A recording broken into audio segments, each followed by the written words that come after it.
Won't be long, crew. Hang on a second, and I'll be right with you. We've got a viewer. Good morning, viewer. Who are video chat on the laptop?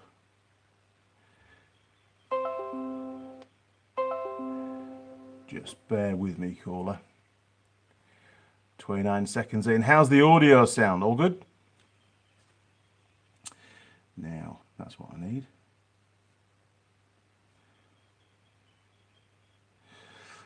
John Tyson. Good morning, sir. So I woke up this morning and I thought, hey, Aaron. Hello, Aaron and Robert on board. Good morning, Robert. So I woke up this, oh man, look at this. Jesus Christ. Honestly, I really need a haircut. But it's all right. I've organised for John the barber to come across from Thames on his MT10 he's got. He's a barber from Auckland. He's going to come over and cut my hair when he's allowed to. At the moment, we're still in lockdown, so nobody goes anywhere. But just bear with me. We'll just get this organised. There we go, look. Sorry about the quality. Looking at my view of the picture via my laptop, it's pretty grainy, isn't it? I don't know why. Anyway, who else we got? Machine NZ. Hello, Andy. Morning. And, oh, what's that last one? Gio. George. Hello, George, or Richie. Good stuff. Well, I have no plans whatsoever for this live stream. It was completely spontaneous. Mrs. Mechanic gave me my coffee. I came in the workshop and I thought, hey up. Once I got all the bikes taken out, because most of them are Yamahas and they're not allowed to be in the picture, I thought, right, let's do a live stream and see how everybody's doing around the world, because there's some pretty weird stuff going on right at the moment. And I'll give you an update of what's happening here in New Zealand too. Cheers. So first of all, the workshop. Well, I'll give you a little tour. If you look behind, you can see now that all these lights, they're all the same height. This is on the lean-to side of the garage. This side is done. So let's go have a wander. See how I'm going to do this. Just bear with me. I need to move the camera around. I'm not really very good at this kind of stuff. But just hang on a second. We'll do it on the tripod. Okay, so just going down the far end of the garage so you can get a good view. There you go, look. All the lights are now on this side done. And we've got the beams all in place as well, look. So very happy with that. There's 9 beams gone up there. And on this side, we'll just do a side shot. In fact, let's do the dark end first, because this end is what's getting done today. You can see that all the timber A-frames have all been taken out. And really the roof is just sort of holding up there at the moment. It's not particularly heavy, to be honest. It's only corrugated iron. And we've got 4 more beams to go in place up there. The only problem is some of these beams, as you can see, are quite rotten and they need to be replaced. But they'll be replaced when the actual roof gets re-roofed, which will be in the spring, because it does leak a little bit. But you can see here, look, try and keep away from the lights. You can see there's one of the beams in place. And there's 4 of those. Obviously, there's some lights on those ones there, look. There's 4 of those in each sort of bay. So there you go. And these are the last 4 beams to go up. Give you a nice close-up. Yeah, look. Came out pretty well, to be honest. Now, on that last bay, I've put these little lugs in place so I can fit lights to all the beams if I want to date, just to sort of future-proof them, you know? And you may ask me, why is this one, Andy, a different colour? Well, that's because we ran out of grey. In actual fact, we ran out of grey on beam 2, and I found some more that was crappy. It's got these little lumps in it, so that's not good. And then I found this stuff, and that's what I've used for the last beam. It's actually pretty good paint, actually, but there wasn't enough to do all the beams. So, but it's only a primer. They've got to get done in black. Right, so there you go. A quick pan around the workshop. Lots of lights, nice and bright, apart from that one little corner over there. Look, there you go. So it's not too bad, is it? It's not too bad. Right, turn the camera around again. There we go. We'll plug in the old power supply because I don't want it going flat on you. So yeah, the old workshop is coming on, and I've put in a lot of hours actually a lot of days during this lockdown period. Been extremely busy, and I'm pretty knackered, to be honest. It seems to be quite monotonous coming out sort of 8 o'clock in the morning and finishing about 8 o'clock at night. And each of these bays probably took about 2 to 3 days to fabricate up the beams. Well, clear all the timber out, fabricate up the beams, clean the beams up, get them painted, let them cure, and then get them into place. Oh, we've got some more questions. Here we go. Look, Aaron, thank you for the birthday wishes. No problem, mate. No problem at all. Simon, morning, Simon. Cheers, matey. How are you? Morning, Andy. It's 11 p.m. in the UK. I've had a few ciders. I did think about bringing a cider into the workshop this morning, but productivity would have dramatically dropped for today, and I need to get those last few beams in. So unfortunately, Simon, I can't join you with a cider. Machine NZ. Quality is better now. Yes, it looks better. Yes, good. Well done, YouTube. Thank you for that. Joe Smith and Friends Network. Here we go. Look, you'll be a great guest on the hit new YouTube radio late night show After Dark with Joe Smith. Eric the car guy was on last night. Fantastic. I should do that. I need to get that organised. Joe Smith, I'll be in contact, Joe. We'll do that, promise. I did see your previous emails and I was very tempted, but I've been pretty busy doing the workshop recently. But we will do that, definitely. What's this one? Igorus. Latvia is online and already 1 a.m. I must apologise for the time here in New Zealand. I suppose, when you're doing a global live stream, it makes no difference at all really what time you do it, because there's always going to be plenty of countries that should be in bed. So my apologies. We've got time to sleep. Yeah. Good night, mate. Sorry. Here we go. Oh, Badger! Morning, Jonathan. How are you? Good to see you, mate. Good to be on board. Email is on about me. About my tab. Yes, I will flick you. In fact, I did get your email, so I'll flick you an email. Right, that's those out of the way. Another slurp of coffee. And, hate to say this, but it's time for the morning cigarette, so bear with us. So, New Zealand, what's happening? We are well into week 4 of lockdown here. For me, personally, it's been an incredibly productive sort of 3.5, 4 weeks of my life. I have been in the workshop pretty much every single day for some period of time. Some days, a 12-hour day. Some days, just an afternoon. Some days, just a couple of hours. But I have been in the workshop every day, which is very, very different to my normal lifestyle. Normally, I'm out on the road or up in Auckland, and only home weekends, which puts a lot of pressure on trying to get big projects done, and they seem to drag on for a very long time. And it's taken me, well, once the last beam goes into place, it will have taken me 14 months to get this workshop turned around from a rundown, derelict, pretty crappy, dark, dingy, damp workshop, or not even a workshop, just a garage, two single garages, into something that's actually purposeful, useful, and functional, which I hope you will agree now, it's definitely getting that way. It's going to be a fantastic place to work. Stephen Duval, Andy, I love your show. Well, thank you very much, Stephen. I do appreciate that. And good morning to you. It's morning here in New Zealand. What time is it in your place? Badgertronics, Jonathan, good, thanks, Andy. Hope you're getting plenty done at home. I am. In all honesty, I couldn't really get much more done at home. My day job is continuing. I do have to fulfill a role with that, although it's not a full-time role at the moment. There's not sufficient work to do. And besides, I think it's important that during these times that I interact with Mrs. Mechanic a lot more, because that's what she expects since I'm at home.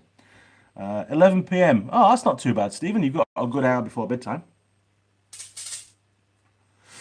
So, yes, New Zealand. So we've been in lockdown. We're going to be approaching 4 weeks. I think it's on Tuesday night coming up. And Jacinda, our Prime Minister, has told us that she's going to make a very big announcement tomorrow, Monday, all about whether or not we're going to stay in lockdown. Now, there are quite a few countries around the world that are in lockdown, and it'd be great to hear back from you what you would feel if you were in my position over here in New Zealand. We've done extremely well as a country to get this virus pretty much under control. That's the way it's looking. I hate to sort of preempt things, but I think the figure yesterday was 13. It just went up slightly again, but the numbers are well sub 20 per day. We've got 16 hotspots around the country from memory, the last time I listened to the announcements. And it's really important to get those under control before we allow people to move around. So, what would you do? Oh, New York City is a disaster. I believe it is. Anybody in the States, to be honest, it all looks pretty grim over there. Definitely become a world leader in COVID-19, that's for sure. Very sad state of affairs globally, to be honest. And it's pretty amazing to see the discrepancies or the differences from one country to another that have had a similar number of cases, but some countries have had a lot more deaths. And I suppose that's down to maybe an older population combined with maybe not quite so good medical network out there, or maybe the medical system got overwhelmed pretty early on. There were a lot more cases very quickly, so it wasn't spread out over a period of time.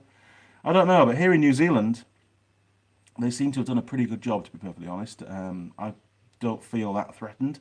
I have not been out of the gate for a month. I've been at home every single day. Haven't gone anywhere. Mrs. Mechanic's gone out to get supplies. I gave her my breathing mask that I use for spraying, so hopefully she's going to be okay. Joe Smith, yes, your Prime Minister girl sent me an autographed photo, Andy. That was nice of her. Are you kidding me? That is fantastic. Good on her. She's actually a really kind of down-to-earth kind of a lass, and she's got a big set of balls, to be honest. Really overridden a lot of people's complaints and advice and pieces, and really gone with what she thinks is right. So very happy with what she's done. She does get a lot of dumbass questions, though, to be honest. It's unbelievable. Those press reporters are just idiots, in all honesty. Or most of them are. Sorry, I won't say all of them. Stephen Deval, really bad. Oh, my wife and I are working with the homeless. They are suffering. Yeah, I bet they are. I bet they're probably one of the groups of people that really sort of get neglected and forgotten about, during this time. So good on you, Stephen. Well done for doing that. Simon, the death percentage is down and testing numbers. The more tests, the lower the percentage. That's right. I think, from what I gather, the air compressor's fired up. Should we turn the air compressor off? We'll turn the air compressor off. Come on. See, everything's on a plug, even the light individually plugged. Yeah, I think testing is critical because the problem with this virus, and I'm by no means an expert, believe me, is that period of time from when you can catch it to when you start to show symptoms is usually about 2 weeks. It can be a lot quicker, but it also can take a lot longer. And some people, from what I understand, don't show any symptoms at all. So they end up wandering around, interacting with people, doing whatever they do, and just spreading the virus unknown. And that's why we've got this 2-meter rule over here. For me, it's probably about, I suppose the nearest neighbours. Well, he did come over and have a chat with us, and he was probably about 4 or 5 meters away, and I was making damn sure I kept my distance, to be honest. I really don't want to catch this virus at all. In 2001, I had pneumonia, which was pretty harsh. I was doing some quad biking out in the snow, some training actually, and it was really wet and horrible, and I caught pneumonia that day. And I've had asthma all my life, and of course I am a smoker, but I try not to smoke too many. So yes, where are we now? I've lost my track. Rasul, hopefully I pronounced that correctly. He's a mechanic in Iran. Good job, mate. What's it like in Iran? I've not checked the figures for there on the virus case. Adrian, yes, Jacinda showing real leadership right now. She is. She's bounced from one major problem to another, and she's handled every one of them, I think, extremely well. Not like many of these other sort of wishy-washy, trying to retain the votes kind of politicians. She just gets on with it, to be honest. Machine NZ, damned, gotta go. We'll watch later. Thanks, Andy. Cheers, matey. We'll see you next time round. No problem at all. This was just a spontaneous catch-up. So for those of you that are there, and we've got 36 viewers, good on you. Thank you for joining me. It really helps me to keep going. Oliver, Andy, cheers from Cancun. Is that pronounced right? Cancun? Well, hello, Oliver. How are you, mate? Time for a slurp of coffee, I think, in my new Andy Mechanic mug. I do like this. I designed it all myself. Pretty cool. And we've got a little Honda AC on there. Now then, Rodney Long Jr. Good morning, Rodney. Love watching your videos, but you really miss the Tool Girls work. I am, man. Don't get me started on the Tool Girls. I did do a video the other day that I put on the video on the channel where I actually called Tool Girl Holly and Tool Girl Lily, and that was a great time. I really enjoyed those phone calls. I really would have liked to have done, if possible, some kind of video call. And maybe if the lockdown does get extended, and we'll find out tomorrow, then maybe I'll try and get that organised, because both of the Tool Girls do have their full gear with them. I gave them some kit just to be on the safe side. It'd be quite nice to find out what they're up to in their houses. You know, no doubt they'll be busy cleaning and doing washing up and that kind of thing. It'd be quite funny to see them in all the Tool Girl gear doing that. Wash hands for 20 seconds. That is correct. Jim K. Are you able to still get parts and service items that you need to work on machines and projects? No, absolutely, categorically not. Everything I've done in the workshop, I've done very little vehicle repairs. I mean, there's nothing coming into the workshop, it's just my own vehicles. But the workshop stuff, I had everything, fortunately, in stock so far, but I've now pretty much run out of paint, so we're using different kinds of paint just to get a coating on the bare steelwork. There's still the main beams and the main third beam down there that I'm not going to paint. We'll just, give that a bloody good clean up when I get the yellow paint for that. But bolts, nuts and bolts, can't get them. I need, was it M10 by 75s? I've got plenty of Nylox. I need some heavy duty M12 or 12mm ID washers. I run out of those as well, so yeah, it's become a real problem. And no, I can't order anything. Unless you're an essential service, you can't order anything here in New Zealand. Although Teng Tools did send me a pack of tools and bits and pieces down, including that drill doctor and a nice new bench grinder, which was nice of them. Now then, Badgertronics, always use protection. You're quite right there. Can we get the mugs in the UK? You can get the mugs in the UK. If you go on to www.zazzle, Z-A-Z-Z-L-E, I think it is, just check, .co.nz. They are a global company, that's their website here. Yes, Z-A-Z-Z-L-E.co.nz. If you go onto that and just search Andy Mechanic, that's one word, Andy Mechanic, there is a portal, a page on there with all the swag for Andy Mechanics. You can get key rings, mugs, these particular mugs, and you can get your partner a pair of very nice Tool Girl leggings. They are extremely cool. Now then, back onto my live stream. Here we go. Nick, hey mate, watching here in Australia, they need to stop the lockdown soon or the damage will be much worse than the virus. You are right. Okay, cigarettes finished, we'll get rid of that. So, you're absolutely correct. Over in Australia, it seems that the financial crisis is very quickly taking over the problems of the virus. And it's a real juggling act for the politicians over there to decide, do we re-kickstart industry and get things back up and running, or do we continue with lockdown? I do believe in Australia, people could still move around within their suburb. But again, it varies from what I gather from state to state. So things are very different, the way that they've managed it very differently in Australia to New Zealand. Here in New Zealand, basically the government has just dumped a ton of cash into salaries, wages, so that people that are forced to be at home that can't work are continue to be paid. I'm very, very fortunate. My salary has continued. My employer has looked after me extremely well. And for that, I'm very, very grateful. It makes you realise just how wanted you are as a member of staff, to be honest. And I'm extremely loyal to them. I really am. But Australia, I don't know whether the same kind of subsidies there.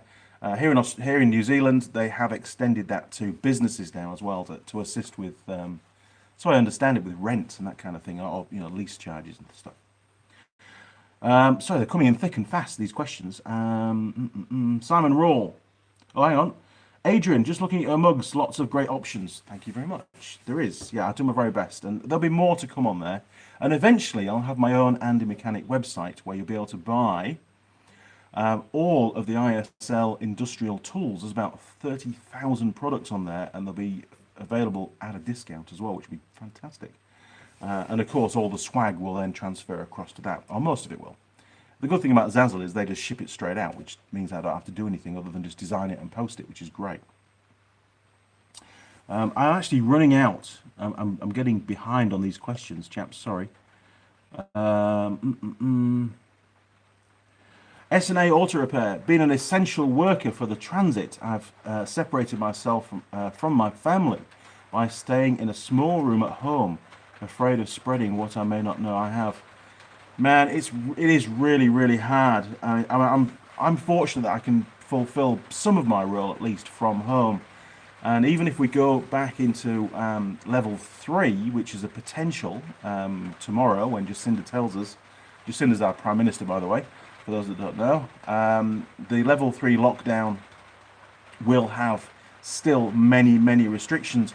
And one of those is still only essential travel is permitted, which will mean that I will continue to work from home. There is no way that I'm going to travel back up to Auckland, which is about a 3.5 hour drive from here, because there's a very good chance that I will get stuck in Auckland. I need to be down here to support Mrs. Mechanic and to do my work, basically. We've got a network of motorcycle dealers across New Zealand who are, in the majority, very busy looking after farm vehicles, ATVs, two-wheelers, ROVs, we call them, side-by-sides. And some of them are extremely busy. You know, it's a busy time of year for them. The weather, as you can hear now, is just starting to change. The fields are getting muddy. Things like brake pads and stuff wear out a lot quicker. So those vehicles need to be regularly serviced about every 100 hours for an ATV or an ROV. And if you don't service them, things will break. And unfortunately, parts supply is one of the problems at the moment. So, you know, if you need anything more than a service item, it can be a real problem, and there can be delays. Right, S&A. Oh, another one. New York City Transit reports 19,000 confirmed cases and 59 deaths. Man, that's horrific. That's way more. There's more reports of confirmed cases than the whole of New Zealand put together. That's horrific. Adrian, just look. Oh, yep. Okay. Simon, have you heard anything from the tool girl Sarah? Well, actually, I have, Simon. Sarah is in Australia as we speak. She's been there for probably about a year. I've still got, if you can just see it on the camera, there's a box just there above the tool girl cabinet, which is a load of Sarah's camera. She's an avid semi-professional photographer. She does a lot of weddings and stuff. And some motorcycle gear that she has as well, and it's still waiting for me to send it over to her because she keeps moving around. She's a bit of a nomad in Australia, and she's not given me an address to send it to. It's been here for what, 18 months. So one day she'll get it. Promise to that. But no, as far as I'm aware, I have seen posts from her on my personal Facebook page, and she is keeping well. She's okay, which is the important thing. Oh, we've got one from Ichiban. Where is he? Ichiban. There he is. I pronounced it correctly this time, I think. Where is he? Ichiban. Hey, hi, Andy. Oh, my God.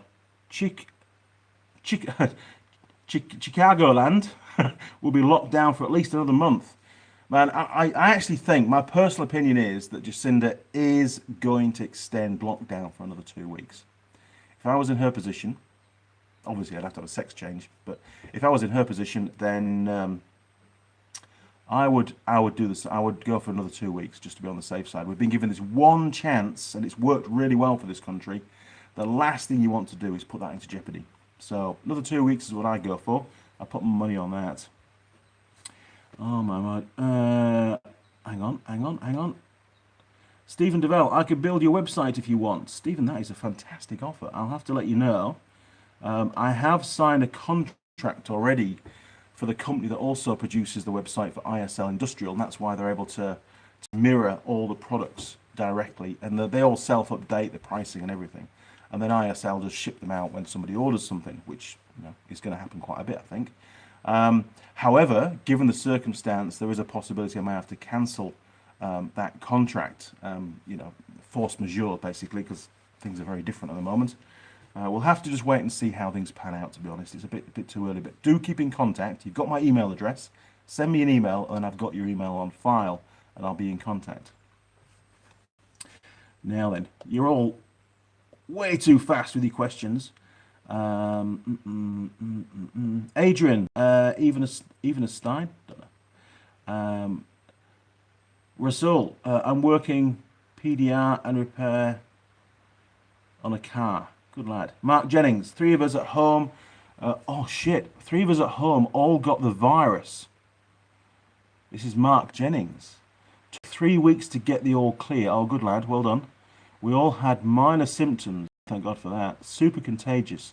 If you breathe someone's breath, you'll become infected. Yeah, it really is. The problem is that, you know, from when you catch it to when you start to show symptoms, and most of the time it's just minor, you could have infected so many people. You know, if you showed symptoms within a day, then that incubation or that period of time that you don't know is a lot shorter, and you're going to infect less people. So that's really the almost like a Trojan horse, this virus. You know, you get it, you carry it around for 2 weeks on average before you have any idea that you've got it, unless of course you get this testing, and that's why the testing is so important. So if you get the chance to be tested, just bloody go for it and find out what's going on, for the sake of everybody else, to be honest. Joe Smith and friends, some bloke in Australia tried to return 4,000 rolls of toilet paper, and the store owner told him to go away. Have you seen people trying to return? No, I've not heard of that, to be perfectly honest. What I did see was some kind of competition of what you can make out of toilet paper. That was on Facebook. That was quite funny. Some amazing stuff, actually. Mark and Eileen. That's funny. I laughed at that one. It's funny. Right. Embry Smith. I think that's right. The guys I work with have all decided to go back to work here in New York. We have bills to pay. Screw the government. You know, there's a lot of people out there that their income depends on working. Here in New Zealand, a lot of people have, you know, these are reports that I get from the tool girls up in Auckland, and that I get, you know, that I see on social media, that a lot of people have been laid off. You know, builders, labourers, that kind of stuff, where they're just paid a weekly wage and probably classed as a contractor. So there's no obligation for the company, their employer, or the company, should I say, to continue to pay them, and that causes some real hardship. The Prime Minister was also saying the other day that a lot of landlords have hiked up the rent on houses just because of this, you know, any excuse, and that's diabolical. It really is. There's just no reason for that. Right, I think we're about there. So another slurp of coffee coming up. If I've missed anybody's comments, please comment again, and I'll answer it. We've got one on here. Stephen, hang on, it's going to come through on this one in a minute. Sorry, Stephen, it went off the screen. So yeah, the workshop hopefully is going to get finished today. I've got the last 4 beams to go up in that far corner. You see where there's no lights, it's dark over there. And who knows, I might do a video of installing the last few beams, but to be honest, it's a pretty simple job. Fabricating them up on the A-frames or the apex roof side was, well, all of them actually, they weren't hard to do. In actual fact, I'll show you a tool. Hang on, bear with me.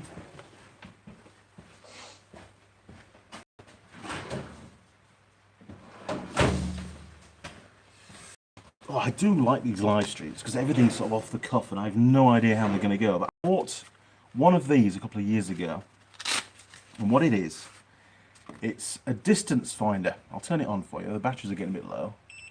Now you might have seen this in a couple of videos, and basically you can just press the arrow there. Look, pointed at something, press the arrow. It gives out a little, can you see that? A little laser light. Sorry if I blinded anybody.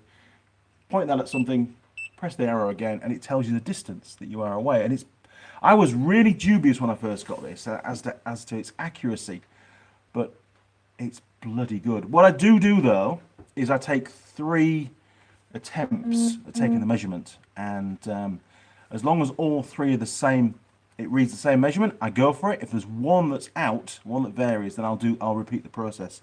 And I've found that that gives me a very, very accurate distance. And I've used that in the production of all these little intermediary beams that I've been doing, these little black ones that you can see, there's one there, look. And they've been absolutely bang on, because believe it or not, on those beams there is no adjustment at all. There's no slots for the bolts, like you would get if you bought a building kit. Every hole is in exactly the right place, and I didn't have to drill or re-drill or enlarge any holes at all. So this tool proved to me its worth. Very, very good, and I have every confidence in it now. I use it a lot when I'm doing that kind of stuff.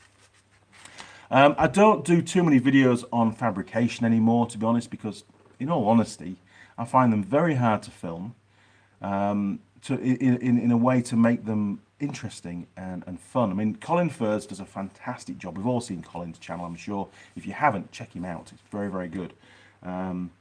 But for me, I just can't do it. I just can't. It's just grinding and welding and measuring, and regardless of what you're making. So, sorry. Now then, there's another one come through. What's going on here? Oh, maybe I've just not scrolled down. Ah, shit. There we go, look.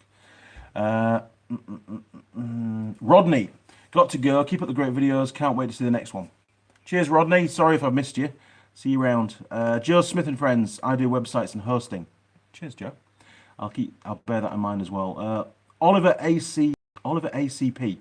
Andy, what's your favourite motorsport team and racer? I think my favourite motorsport is rallying, actually. I also like Super Motard, neither of which I've followed for a while, unfortunately. But rallying is my favourite, for sure. I love to go and watch motorcycle racing and stuff. To be honest, you tend to get a better coverage if you watch it on telly rather than actually, down at the track. But down at the track, you really feel, you're in that environment, you feel what's going on, and you've got so much more inputs. I do remember years and years ago going to Castle Donington on the back of an old BSA motorcycle with a very good friend of mine, actually. It was my godfather's son, Paul, if he's listening. Hello, Paul. Paul Eastwood from England, based around York. And we went there, we watched the Norton Rotary being raced. And that was an absolute spectacle. It was phenomenal to watch. I think it was John Haslam that was racing it. I could be wrong. I was only about 16 at the time, but that was a really good day out. Been to the Isle of Man, watched the Isle of Man TT racing as well. Spent a week there. Took my, you're gonna laugh now, took my Honda CM200 Twin to the Isle of Man and did the full course on it. Didn't break down. Took me probably a long time, but that was good fun. Now then, I'm getting fallen behind here. Sorry, chaps. Let's just go back up again. Right, scrolling down.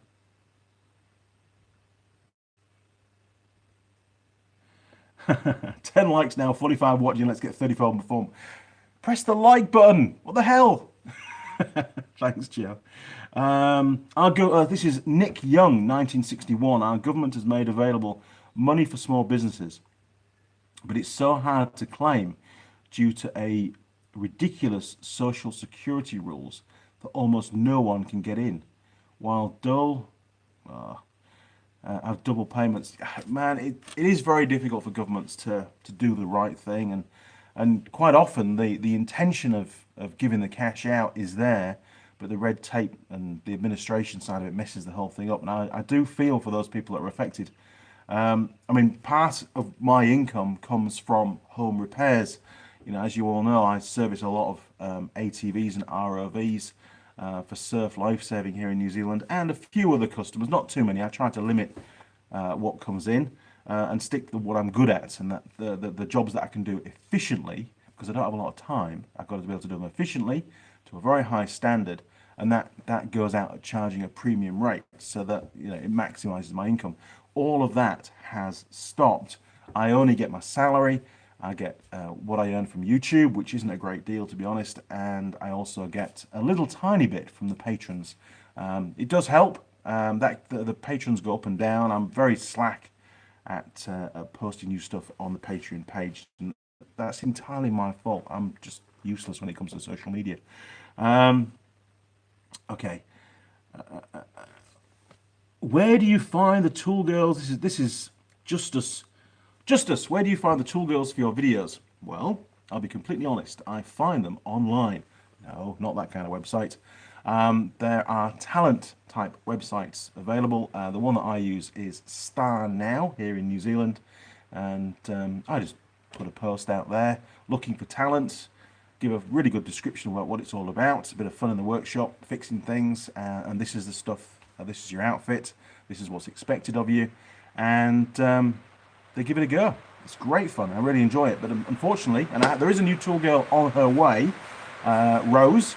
But again, we've had to delay her coming to the shop because of the lockdown here in New Zealand. So it's going to be at least, well, I don't know when, it'll be at least a couple of weeks after lockdown is lifted, if not a month after. I want to make damn sure that, everything's back on an even keel.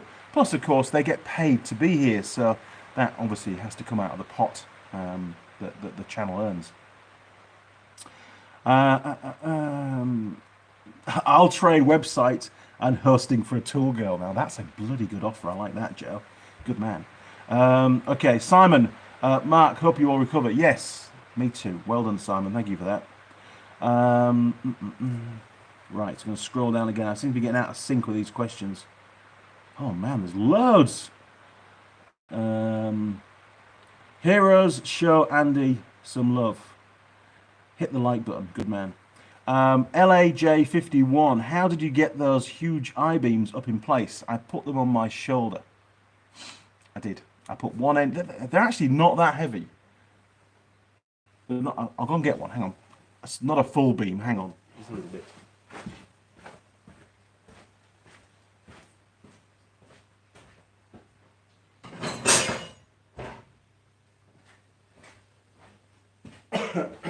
Right. I'm back. Hopefully none of you ran away. I believe from memory it's called UB14, and these beams are, this is only a small piece, hopefully I won't drop it on the laptop. These are 150 millimeters in this plane, the vertical plane, and across here 75 millimeters, and I think the web here is about 5 mil and this is about 7 mil. So they're not massively heavy, and I mean that's about a foot long and probably weighs a couple of kgs. So I posted one end up, and they're in two halves. You'll see the big join in the middle.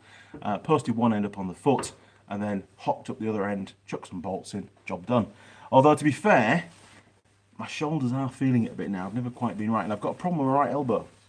If you're a doctor, tell me what's wrong with it, because it aches like buggery, and it's done it ever since I did a 4,500 kilometre drive around the South Island for 2 weeks.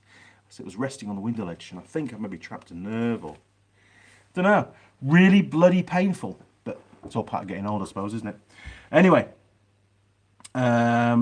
Stephen, are you doing any more tool girl repair videos? Yeah, of course. There'll be lots more videos planned. They've got new outfits, or new leggings, should I say. There's some new safety boots on the way. Well, already arrived, actually. They're in the tool girl gear cabinet, which is over that grey cabinet over there is full of all their outfits and stuff. Plus, Tool Girl Holly and Lydia have both got outfits up in Auckland, so hopefully we're going to do a bit of filming from their home if lockdown continues. So yes, there's going to be lots more videos to come, as there always is, but they tend to happen in fits and starts. And don't forget, it's a 3.5 hour drive for the Tool Girls to get down from Auckland, pardon me, down to the workshop, so it takes a bit of organising. Okay, it's not auto-scrolling. What's going on there? Let's click that, right. I might have missed some questions out. I'm just going to carry on with the most current ones. Brandon. Oh, he's just gone. Oh, my God. Brandon, have you sharpened all of your drill bits? No, not all of them. With Mrs. Mechanic, you take one out because this one hasn't been sharpened. All of those have been sharpened. She did all of those that afternoon that I made the video, actually, and she did a great job. Although... oh, she didn't do the split drills. Oh, nearly fell off my stool. On the Drill Doctor, this one hasn't been sharpened by the Drill Doctor, by the way. This slope angle here is, in my opinion, too shallow on the drill doctor. So I need to work out the adjustment to increase that, because it takes bloody ages to drill a hole, and I'll sharpen it up myself on the bench grinder, and man, different world, just works brilliantly. So I've got to work that out. Lone Mechanic, I followed the World Rally Championship. I remember going to go and watch the RSC rally up in, I think it was Cropton Forest, near Pickering. And it was when they did the night stages. So I don't think they do night stages anymore, but it was the night stages, and there was a hairpin bend and they put a burger bar on the bend, and of course the inevitable happened. A rally car actually overshot the bend and hit the burger bar. No more burgers. Nobody was injured, fortunately, but it was a really close thing. Now then, Joe Smith, how much how much the tool girls cost? Oh man, they cost me a fortune, and we're not just talking about what they get paid to be here as well. There are many added benefits of being a tool girl. There really are. I do look after them. I have to do, and they're good friends. They're all they're all good friends. Get on with them really, really well. I mean, sure, some tool girls, the early ones. Tool girl Hannah for now, she for example lives in Australia now, so I don't really have any contact. Tool girl Sarah, she's over in Australia as well. It seems to be a common theme, doesn't it? It seems to leave the country after being a tool girl. Lily, tool girl Holly used to be one of my students, believe it or not. So she kept in contact after she left Unitech on a regular basis, actually. And I've been invited to a birthday party. That'll be nice, won't it? Assuming, of course, lockdown has gone and she's allowed to have parties. Don't know. At the moment, you can't have a party. You have a virtual party online, but that's about as good as it gets. Right. Simply Diagnostics. Good morning. Morning, Andy. Nearly midnight here. Hope you're well. I am. I'm all right. I've got a few aches and pains at the moment in my joints and things. I think it's probably I've been in the workshop every single day now for the last 4 weeks. It'll be at least 4 weeks that I've been in the workshop every day doing stuff, and a lot of grinding, a lot of cleaning up, and cutting of steel. So I suppose the vibrations, they get to your arms after a while, and the old muscles aren't what they used to be to be honest. Graham McLukey. Hi, I hope I pronounced that correctly for you, Graham. Hi, Andy. Your lathe tail scock looks like it's only. It is. All right, hang on. I'll move it, because I think somebody mentioned that before as well. Good job. Thanks for reminding me. I had to machine a really long bar, and I had to move it right to the end. Joe Smith and friends. I've got to keep scrolling down because this thing, it doesn't auto scroll. For some reason, I must have turned it off by accident. Joe, 246. No, 31. What's he on about? I think he means 24. Right. Likes now. 53 watching. Let's hit 50 likes, heroes. Joe seems to be my likes companion. He's helping me out there. Simon. Morning, Steve. There you go. Low Mechanic. I see you have a coiled compressed airline. What's your opinion of the auto retract hose reels, and would you recommend PVC or rubber hose for light garage use? That's a really good question. And I do have on the exterior of the workshop one of the retractable hose reels, and that is a rubber type retractor. I've had it, I bought it just after I came to New Zealand, so it's over 10 years old now, and I've had absolutely no problems with it at all.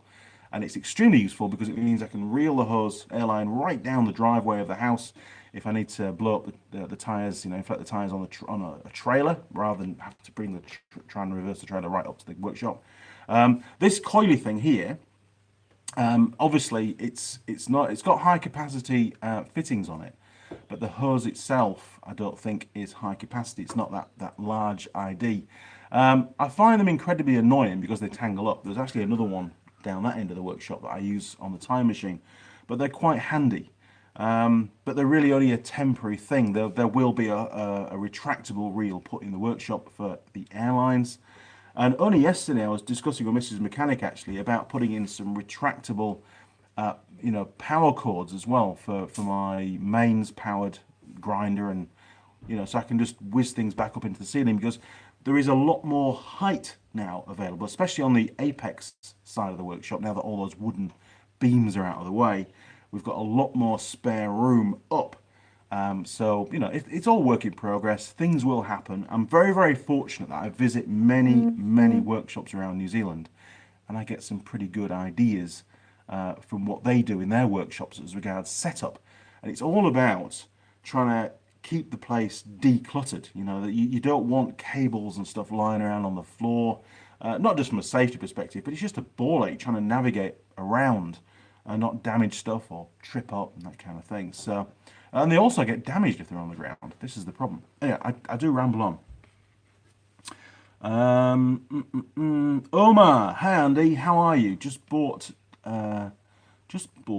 Toy Matrix 14, or Toyota Matrix, 145,000 miles. Should I change the transmission fluid? Probably. You don't know the history of the vehicle. My suggestion whenever you buy a second-hand vehicle is to do a full service on it, just so you've got a good starting point, regardless of service history. And let's face it, most vehicles are not supplied with service history. In actual fact, the ones that come here from Japan second-hand, the import vehicles, it seems that the importers deliberately don't disclose service history of those cars or motorcycles when they come to sell them. So you really have to just go through the whole vehicle with a fine-tooth comb and give it a proper service so you know that everything's done. Go away, flies. Oh, on the subject of flies, there's a lot less around. It's a bit colder here now, and that fly zapper has been on 24/7 since we got it, and it's killed lots of them. The tray is full of dead flies, so I'm very happy with that. I got one for in the house as well, because we have a problem in the house as well. It's just a nightmare, but problem solved. The reason for it is at the back of the garden is a field full of stock, cattle, and at this time of year, on hot days, lots of flies, unfortunately. SNA Osprey, hey Steve, yep, 1984 CLG space G. Hi Andy from the UK. Hello UK. I sincerely hope things are going to start to improve over there. You're having a pretty tough time, I know that.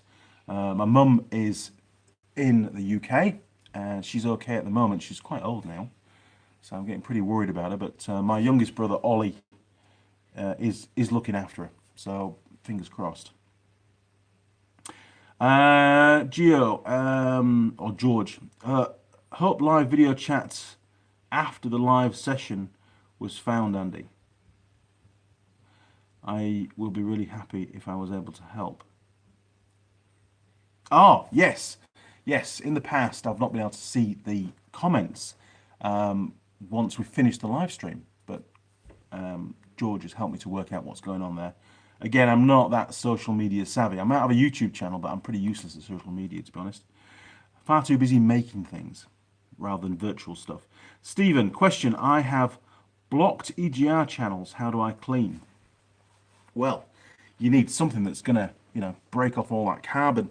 I remember on the old two-stroke motorcycle expansion exhaust, the front part of the exhaust with the balloons right out, and the muffler actually as well, they would often build up with carbon deposits and, you know, burnt oil and stuff.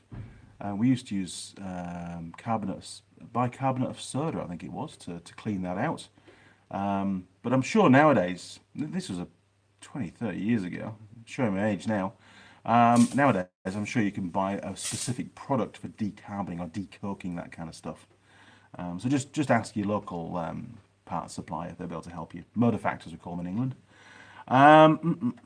Right. Evil's Dadvocate. Evil's Dadvocate, fantastic. Yay, power cords. 035. I don't get that. I don't get that. David Harding. Hi Andy from Texas. Good fun watching you. Go away, fly. Hello David. Good morning to you, sir. If you joined us and you want to get your hands on an Andy Mechanic mug, and I am pushing these because I think they're great, you can get them from Zazzle. That's zazzle.co.nz. Go onto there and just search Andy Mechanic. I will put you a link. I think I can put a link.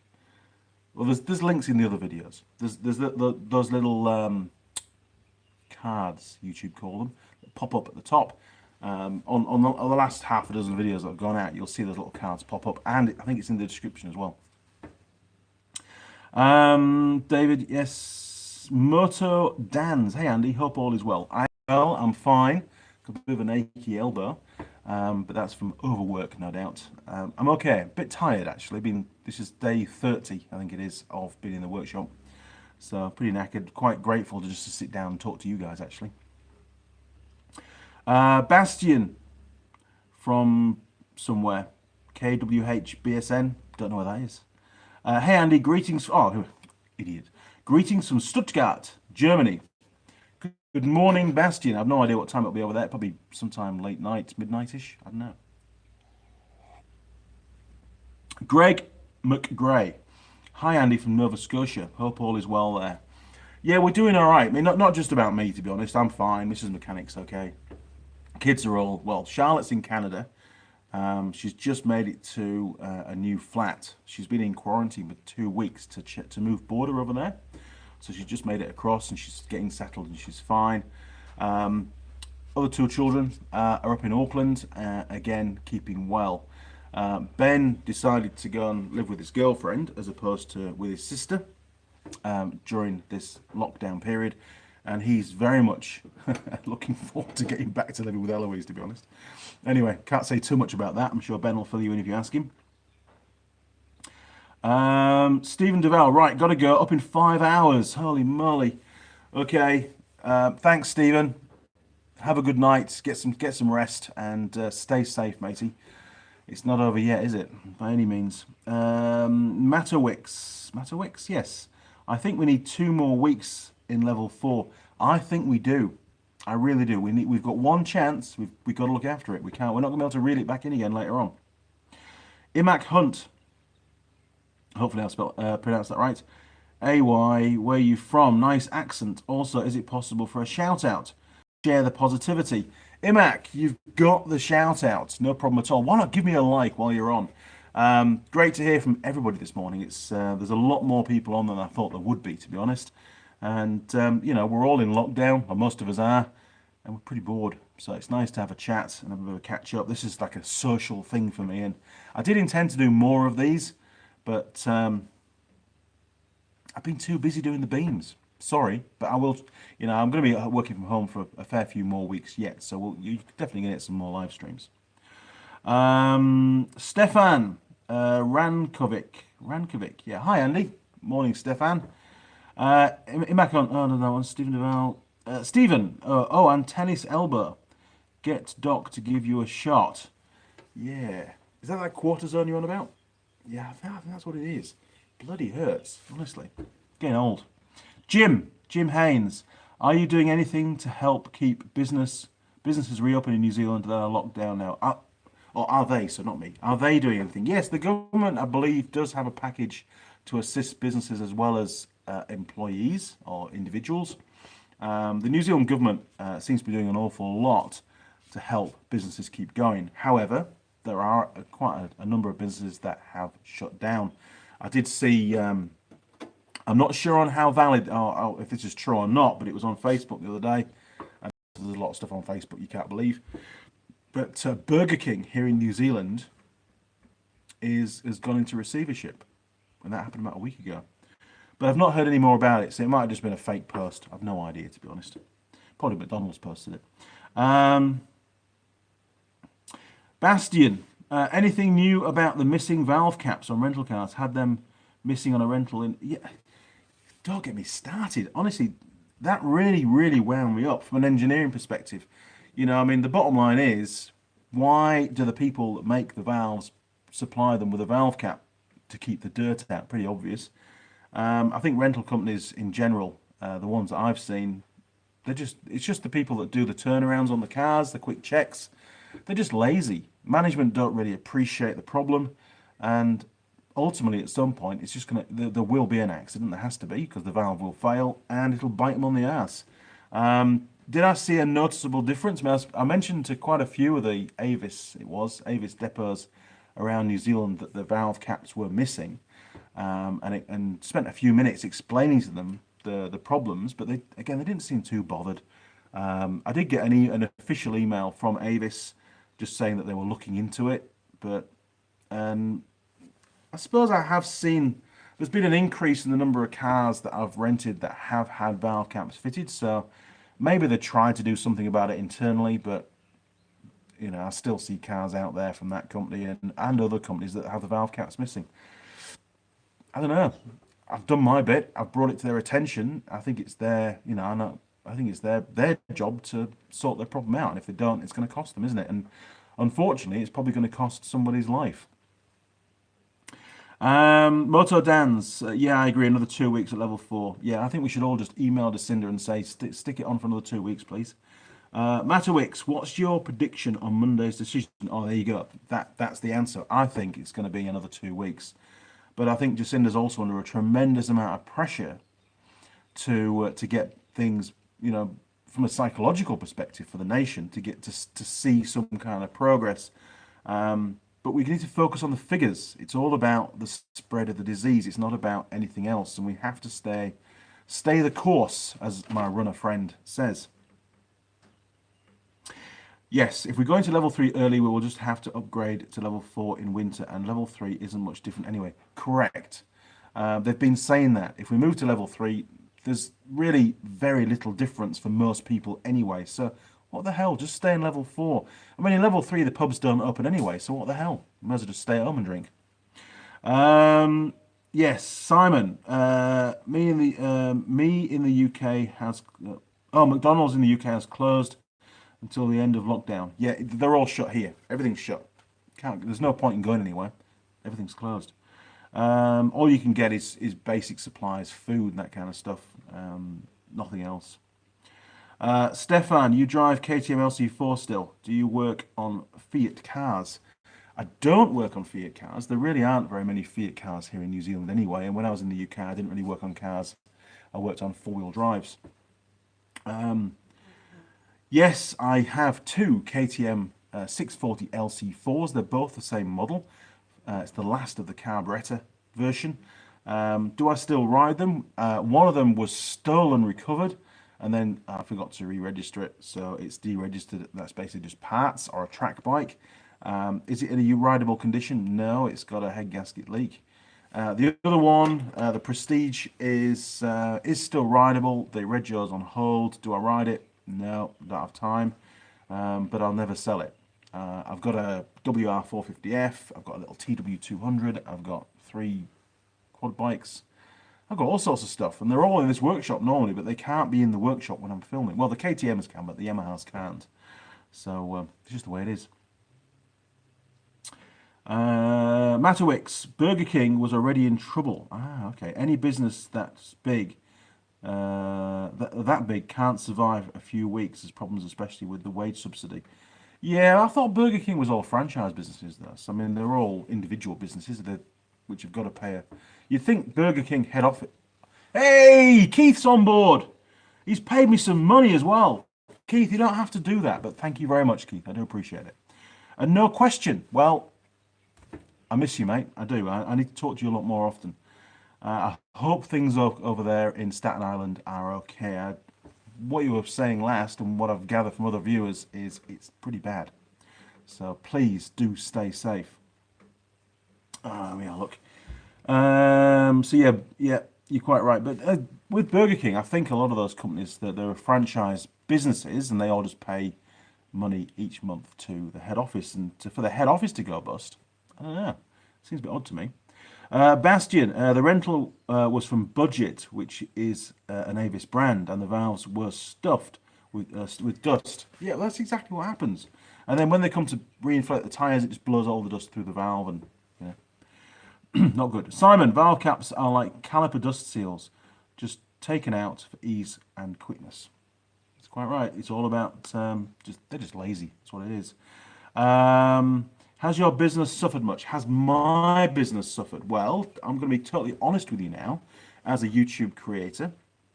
And first of all, you know that I don't produce videos for an income.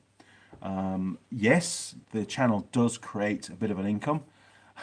Just popping to say hello. Cheers, Keith. Hello, Keith. And again, please stay safe, mate. We need you in this world. We really do. Just like everybody else.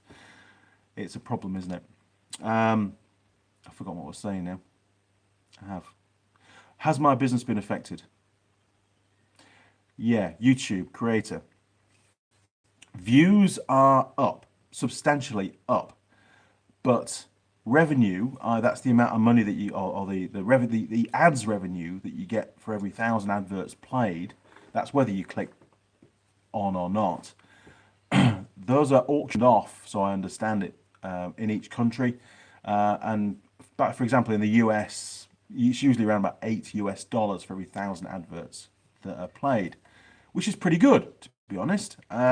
That has dropped down to about $5, so it hasn't quite halved, but the views haven't doubled. They're only about 20-30% up. So overall income for the channel is dramatically down.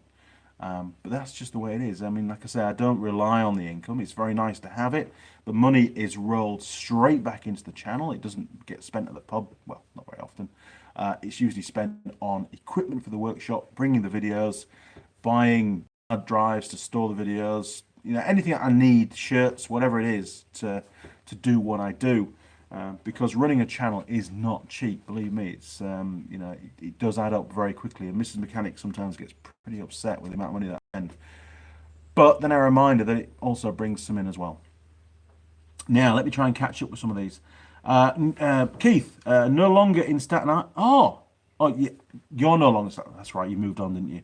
You're in North Carolina. So Keith, what's it like in North Carolina with the virus? Are you just working from home, or do you still have to travel? What's going on? What kind of risk are you put to? Because you are very much a key worker, a whole wealth of knowledge when it comes to vehicle diagnostics, and the last thing any of us want is to see you get ill. To be honest, there's the knowledge that you've passed on to so many people is invaluable. It really is. Very, very informative videos. Brandon, are there any stores that you can't wait to reopen? Well, I have to be totally honest. I'm going to push that out to all kind of businesses. Very much looking forward to pubs reopening. Obviously, I'll try and pick a pub that's pretty quiet. But I do miss. I'm a Yorkshireman, for Christ's sake. It's in my blood, my culture, to go to the pub. Pint of cider and a packet of crisps, please, is what we ask for. Cheese and onion is my favourite. Walkers, although we can't get Walkers here, obviously. But yeah, I need some paint. I need some nuts and bolts. I need supplies for the workshop if I'm going to keep doing what I'm doing. I've got a carport out the front. I need some more timber for that. I need some bolts for that. So I've made all the brackets to actually fit all the timber. So yeah, I need supplies. Bill, hey Keith. Oh, private conversation. Sorry, Bill. Jim, Keith lives in North Carolina now. He fled. He fled New York for a new job. A wise man. Victoria's Secret. A lucky man as well, by the looks of it. Hey, right. Bill, morning, Andy. Good morning, Bill. Bill Zygmunt, is that correct? Zygmunt.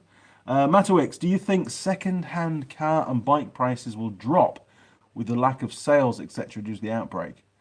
Well, we're all learning how to live in a very different way, to be perfectly honest, and I think there's bound to be a proportion of humans out there that are going to realise that maybe they don't need a car anymore, or a motorcycle. They can manage without. We've all got very accustomed to all these luxuries around the place, but I suppose this will be a really clear way of highlighting what they actually cost us to run, and the savings that we could have by not having them. I'm very fortunate. I have a company car, and all the expenses for that are paid. Fuel, road tax, road user charges. We get charged per kilometre because it's a diesel as well. All that's paid by work, which is really cool. Do I use it a lot for private use? I don't really get a lot of time. I drive home on a Friday night and I spend the weekend at home. Drive back to Auckland on a Monday morning, early.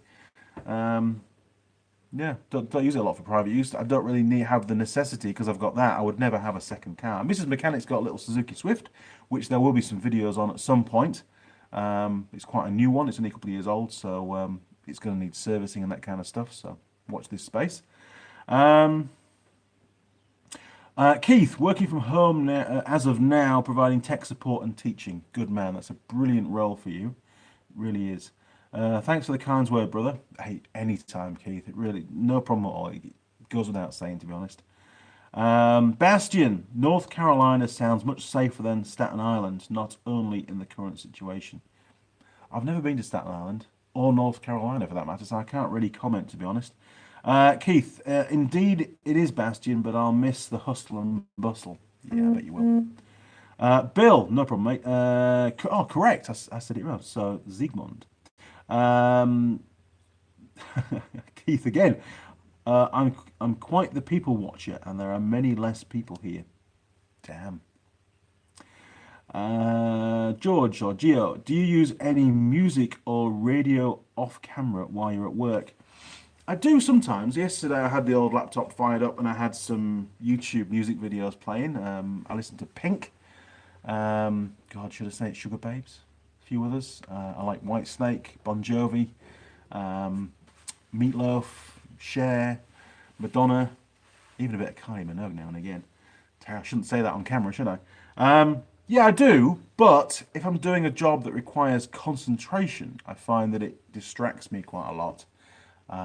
So I do turn it off. It's only now and again that I'll put the radio on.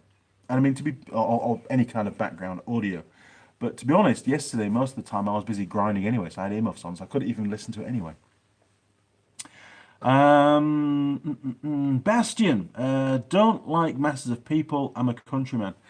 I was, when I travelled to New Zealand, no, it wasn't. We went to London with the kids. That was it. We went to London for one of the New Year's Eve celebrations, and it was a fair few years ago. So the kids were quite young. So there was the five of us: me, Mrs. Mechanic, Ben, Charlotte, and Eloise. And we went down to one of the big squares. I think you could see the London Eye in the background, and we were going to listen for Big Ben to strike midnight. And there was a lot of people, and the area was absolutely packed. And the police came along. They were obviously there in their masses, and they tried to move a big chunk of the crowd on because there were too many people. But it caused a bit of a stampede, a bit of a rush, and I've never been more scared in my life. Well, almost not more scared. More scared for the kids, especially because they were only little, and I basically had to pick them up. You know, Emma picked one up. I had two of the kids in my arms. I think Ben was all right actually on his own, but the fear of them getting trampled was just tremendous, and it spoilt the entire night. To be honest, we got out of there safely, and I just said, "Nah, I've had enough. We're going to go back to the hotel, and we'll watch the New Year's Eve celebrations on TV because we're not going to risk the kids." It was a very, very scary moment, to be honest. So I don't like huge crowds. I don't like confined spaces. I don't like heights. Bit of a shit, isn't it, really? Anyway. Um, Simon, do you want Walker's Heinz beans? Do you want Walker's Heinz beans? When this lockdown is over, you'll get some. Oh, cheers, mate. Another little story for you. When we came from the UK, we bought some quad bikes with us on the trailer, and Ben has a Yamaha Warrior 350, and on the back is a little ex-military box that I put on, a plastic sealed box that has a CB radio in it because we used to use CBs on all our vehicles at the off-road site in the UK. And a few months after we got here, Ben was going over his quad bike, getting it all running, and he opened the box just to see if the radio still worked. And in there were 2 packets of Walker's cheese and onion crisps that he'd totally forgotten about, that he brought all the way from England. They were a bit soft, but it doesn't matter. They were still Walker's crisps, and he was so happy that he found them. So yeah, he likes his Walker's crisps. So thank you, Simon. Appreciate that. I'll look forward to those arriving. I really will. And Heinz beans, they're just not the same over here. But I do like Heinz baked beans very much. Do they have talk radio in New Zealand? I don't.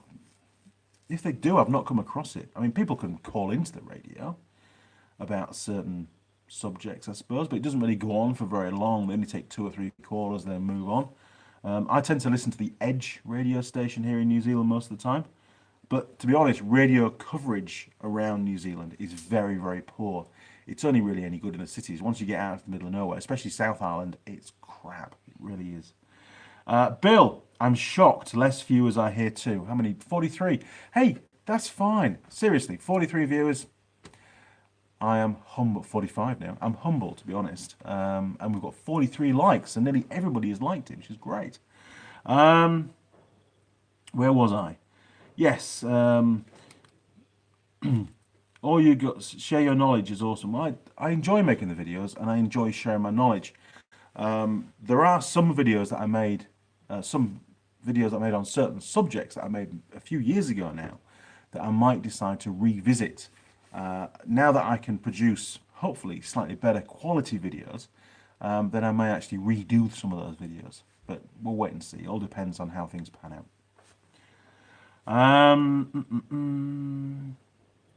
How would you rate Jacinda's dealing with the virus out of 10? I would give her 12 out of 10, mate. She has done a fantastic job. And more to the point as well, how she deals with dumbass questions that come through during her talks that we see on Facebook.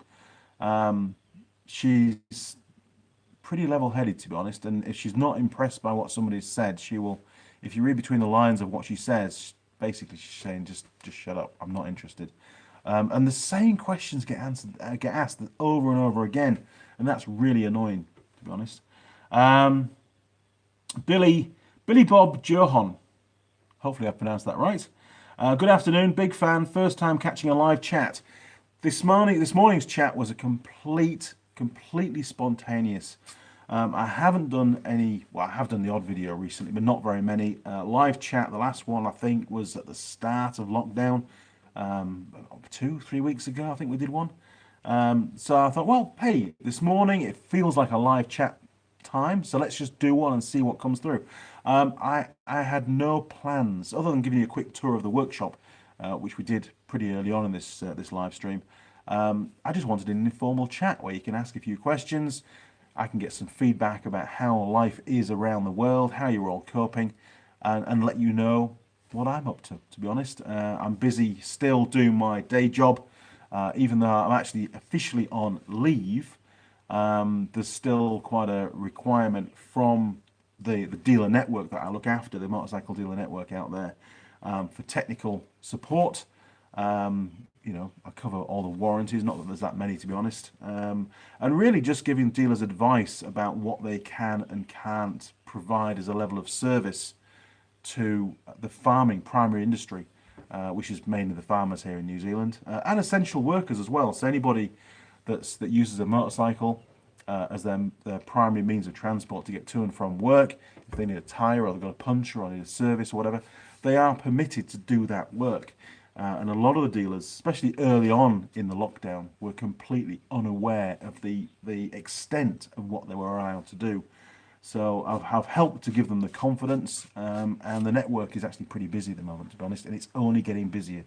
So that's good, because we've got to look after their businesses as well. They need income, cash flow, just like anybody, and it keeps the staff employed. It keeps them on the tools, earning the money and providing for the family. So that's how I can help, to be honest. Keith, any plans for a ventilation system in the shop? Yeah, however, well, I should do, but whatever I do decide to do, we'll need to have some kind of filtration system in it, because all the bugs come in, and I hate bugs. But I am building a carport out the front of the garage, which it'll have a fixed wall on the neighbour's side, on that side. And on the other two, obviously one wall is the garage doors, and then the other two, which one is the driveway and one goes out to the garden, that will have roll down tarpaulins. So then I can use, and lots of lighting in it, lots of exterior lighting, and I can use it as a spray booth. That's the plan. So when I come to build the big workshop, which will require lots and lots of these steel beams to be made and sprayed up prior to assembly, and that's going to be I thought this was a big project. That's going to be a massive project. Although I'm not going to be trying to install the beams in an already built building. It'll just be a normal build, which will be a lot easier. I'll be able to spray outside. So there will be no more spraying going on in the workshop, because everything turned into a slight shade of yellow, which I think some of the racking, some of the Tang Tools racking still needs to be cleaned off. But, oh man, overspray is a nightmare. And that's even putting sheets up. Where are we? So yes, Keith, probably at some point, I think. Bill, sorry, can't type here. Damn bourbon quarantine. I was going to have a cider this morning, but I thought I better not because I've got jobs to do. Bill, Bastian, amen, amen. I'm going to need a new one. This is over. A new one. Yeah. Same here, Bill.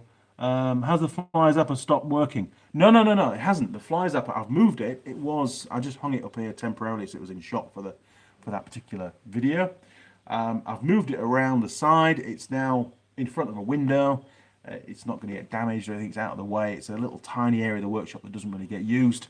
And it's it just killed the fly. It's constantly zapping away. It stays on 24/7, which is great. I thought WAF checking stations were closed at the moment. I believe they are. There is no warrant of fitness going on at the moment, and as far as I'm aware, if your car's expired on the warrant of fitness, as long as it seems okay, you can keep driving it around. As long as it, the lights still work and stuff. Hi, oh my god, I can't pronounce that one. Lepsudo. We'll call it Lepsudo. Lepsudo Alacon. There you go. Hi, Andy. Greetings from Dunedin. Ah, hello, Dunedin. I like Dunedin. I like the Distinction Hotel in Dunedin, very much so. And the Irish pub down at the Quadrant. Just got myself a BJ74 and looking to replace the alternator. Is the 24 volt one with the vacuum pump at the back? Can't find one anywhere. Any input? Don't know. To be honest, I don't know where you'd source one of those. I mean, are you looking for a new one? The vacuum pump will probably be supplied separately. Most aftermarket, if you're going to buy a refurbished one, then most of them aren't supplied with the vacuum pump. You've got to fit your vacuum pump on the back, but you also need to make damn sure that the vacuum pump will actually fit, because sometimes there's 2 or 3 different variations of alternator. I know with my Patrol, when I swapped the alternator out, I had to use the original vacuum pump, not the one that was on the other alternator that came from the donor vehicle.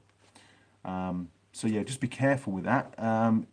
They are very expensive, the 24 volt alternators. It might be worthwhile having yours refurbished rather than try and find another one. To be honest, it might just be brushes. There's a few of my videos on alternators. You could maybe have a sneaky peek inside and have a look and see if it's something simple or not. Jim, bodywork and sanding stuff in a workshop just into everything for sure. Yeah, it does. It gets everywhere. Hard to keep motors clean and that stuff laying everywhere. Rocco sends his regards. Cheers, Keith. You're right. I mean, this is a multi-function kind of workshop. I don't just do engine rebuilds. I don't just do servicing.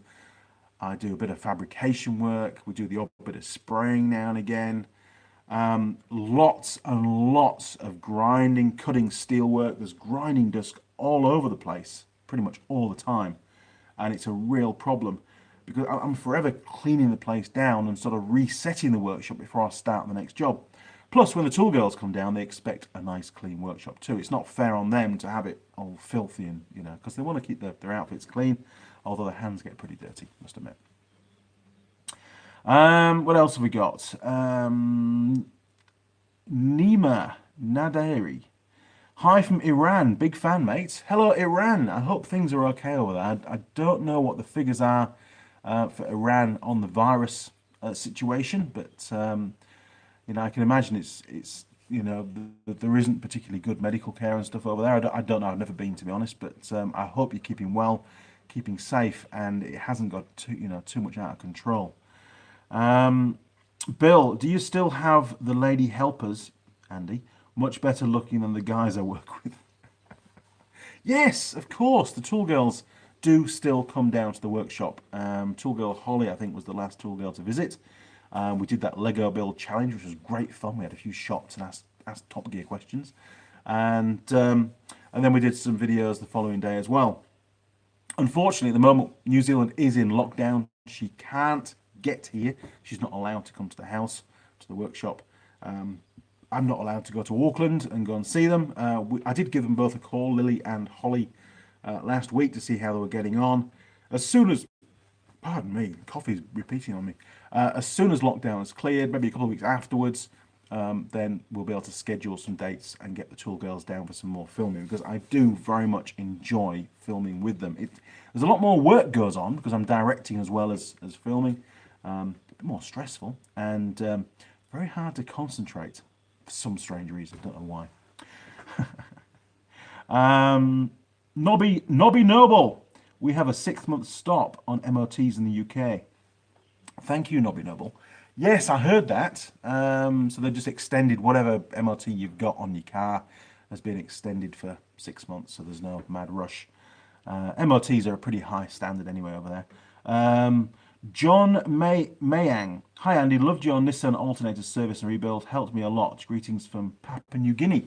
No problem at all, John. I did enjoy doing that repair myself as well. The alternator is still on the Nissan Patrol. It is still working just fine. And I always find that the original OE equipment is far better quality than some of the cheap aftermarket made in China stuff. So I really wanted to repair the old alternator and not just buy another one. Nima, not good, but still hanging. Good. Okay, well, hang in there, buddy. Bastian, TUV, the German MOT, stations are open, but we got an extra 2 months over without penalty to a total of 4 months over without penalty. Well, that's good. It takes the pressure off people not having to go to the stations and getting the cars checked. It means one less journey, doesn't it? You know, you've got to, the more you can stay away from people, this is the bottom line, the more you can stay away from people, then the less chance you have of either catching it or spreading it. And that's what this whole situation's all about, isn't it? A bit of common sense, stay away from people. I've only, you know, I'm in my bubble, as they call it here in New Zealand, with Mrs. Mechanic, and I haven't been anywhere for the last 4 weeks. Not even been outside the garden gate, other than to the post box, which is at the end of the drive, twice, and that's still well away from people. The same can't be said, unfortunately, for many people in this village. There's a lot of traffic, a lot of new vehicles coming in and out. Don't know what's going on, to be honest. Right, Richard. Hello from the UK. I'm watching on a laptop I found in a skip. Bloody hell, good man. Well done. Nobby Noble, you can be fined up to £1,000 for driving a vehicle without a valid MOT. But the Department of Transport says it is working with insurers and the police to ensure people aren't unfairly penalised. That's a big worry. I know in Australia, as they say,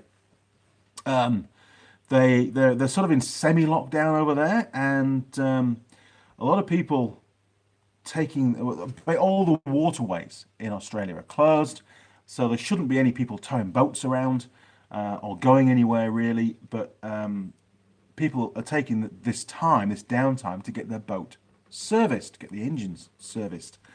So they're taking them, or those that have tried to take them to dealers that are still open, are getting a $1,600 Australian dollar fine for being on the road. It's terrible, it really is. But at the end of the day, you don't have to take your boat to get serviced. Keep it at home, sit it out, get it. You can't use it anyway. Get it sorted when things get back to normal. It's just ridiculous. The cops over there are being very, very heavy-handed. There was another story I heard. There was 5 guys on a big grassy park area playing cricket. You can't have more than 2 people together. The cops turned up, gave each of them a $1,600 fine. Crazy. Okay. Simon, I tried to do a video on a top-end rebuild, but got sick of trying to get the right shot angle and the time it took. It's not easy, Simon. It really isn't. And my videos are not great, but man, that kind of stuff takes a long time to put together. Inspections are suspended in Pennsylvania, Bill says. Keith, I've learned quite a bit from your channel myself. Oh, thanks, Keith. So a big thank you again, Andy. Heading off for a little father-son time. Good man. Cheers, and hope you stay safe and healthy, my friend. You too, Keith. You know, I like to give you the time on air because I very much respect what you do, and I've learned a lot from your videos too. And it's, you know, my knowledge base is quite different to Keith's.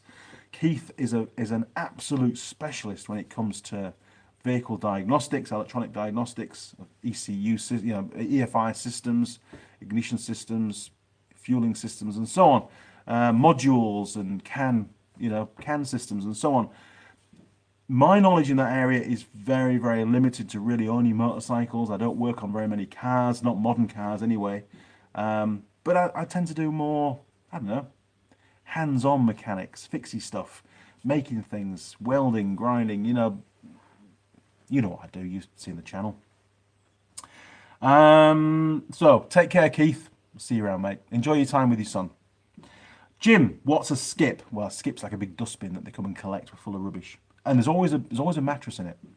Now then, Richard, Jim Hayes, a big bin. Yes, correct. Bastian, in some regions in Germany, they open the schools on Monday. Gladly, not in my region. I'm a teacher and a bit worried. Yeah, I mean, and I know the stats say that not that many kids are affected by the virus. They seem to bounce back pretty quick. Some have died, obviously, but the death rate seems to be nowhere near as high as it is with the older people. But they can still catch it, and they can still be a carrier and take it home and infect their parents or friends' parents or whatever. So, you know, I think keeping schools closed and letting them learn online, and there's lots more things to learn about than what they teach in school, and now's a great time to explore that. You know, I mean, dads can go and teach the kids how to go and live in the wild at the bottom of the garden, you know. There's all sorts of stuff to do. You don't have to stick them in front of a screen all the time. And they can go out of the house. If you've got a garden, get in the house.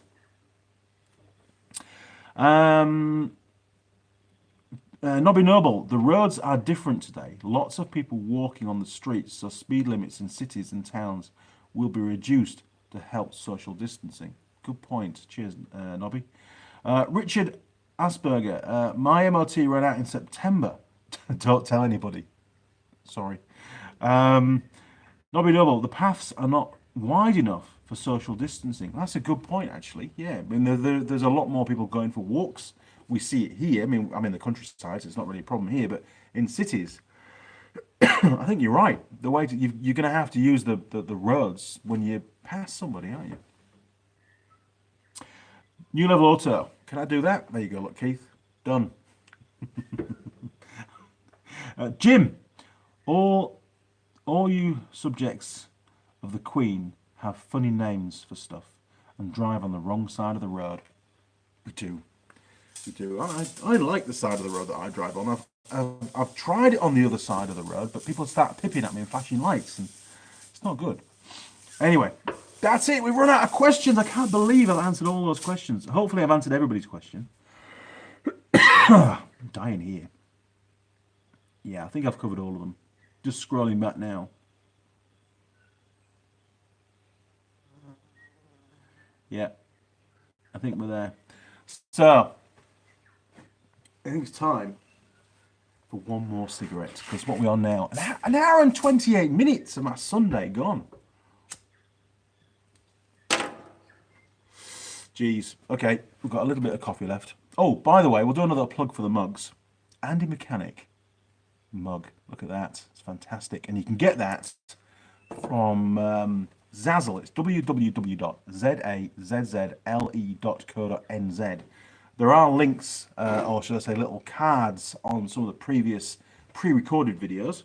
If you click on that, or just do a search Andy Mechanic on Zazzle, and hopefully it'll bring up it'll bring up the page that I have, a little shop page, and you can order your mug from there.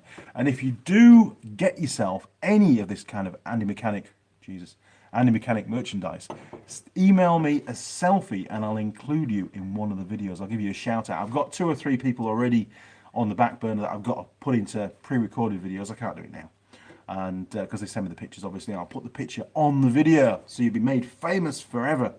How's that? Oh, one more thing. Well, actually, there's always one more thing, isn't there? We are very much approaching the 50,000 subscriber mark. I think we've got about 450 subscribers still to go. I'm going to have to do something to celebrate that. That's a major milestone. I remember when I hit my first 100 subscribers a few years ago. I couldn't believe it then. And then we hit 1,000, and that was amazing. Then I hit 10,000, and it's just incredible the number of people now that watch the videos. And it doesn't seem to make much difference whether I put out a new video or I don't put out any videos for 2 or 3 weeks. The channel still stays very active, which is great to know, because there's over 500 videos now on the channel. And do feel free, do dig down into the archives to find what's out there. Because there's a lot of videos from the early days that have got very, very few number of views, and some of them are actually quite interesting. And what I might do, if I continue in lockdown for a long time, is I might actually re-edit some of those older videos and re-upload them so that they're actually, easily accessible, to be honest, because finding the old stuff's quite difficult. Got to scroll down because I know there's some more.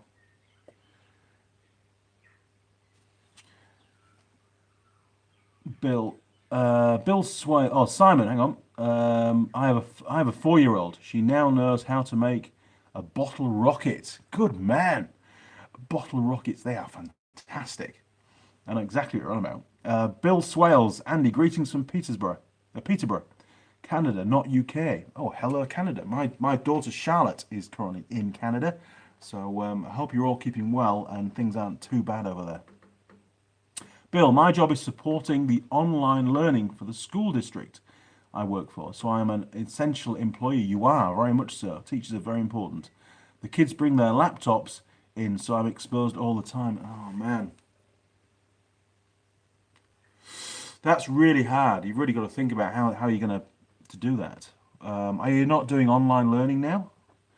Because that seems to be the way it's going here in New Zealand. Everything's online at the moment during lockdown, especially. But I think everything. It's a big, fast learning curve at the moment for businesses and for the educational side of things, where online learning is going to be very much a big thing moving forwards.